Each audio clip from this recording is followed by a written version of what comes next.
Hi friends, எல்லாரும் எப்படி இருக்கீங்க? நான் தான் உங்கள் பிரேம் அண்ட் சந்தியா.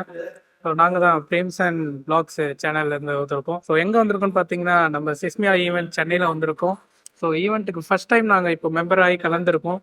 ஸோ அவங்களோட வெல்கமாக இருக்கட்டும், உள்ள எல்லாமே ரெடி பண்ணியிருக்குதா, எல்லாமே சூப்பராக இருக்கு. சிஸ்மியால மெம்பரா சேர்ந்ததுக்கான ரீசன் பாத்தீங்கன்னா, நம்மளுக்கு எந்த ஒரு ப்ராப்ளமா இருந்தாலும் அவங்க வந்து சால்வ் பண்ணி கொடுக்குறேன்னு சொல்லியிருக்காங்க. ஸோ அதுபடி இருக்கும் அப்படின்ற ஒரு கான்ஃபிடென்ட்டுக்காக நாங்க வந்து சிஸ்மியால வந்து மெம்பரா சேர்ந்திருக்கோம். உங்களுக்கும் அந்த மாதிரி இன்ஃப்ளூயன்ஸ் ஆகி உங்களுக்கு ஏதாவது ப்ராப்ளம்ஸ் இஷ்யூஸ்லாம் இருக்குன்னா நீங்க சிஸ்மியாவை காண்டாக்ட் பண்ணலாம். ஸோ நீங்க அதுக்கு மெம்பரா ஆகிக்கலாம். அது வந்து ஃப்ரீ தான், நீங்க எதுவும் பேலாம் கூட பண்ண தேவையில்ல. ஸோ இன்னைக்கு ஈவெண்ட் எப்படி இருக்குன்றத நம்ம போய் பார்க்கலாம்.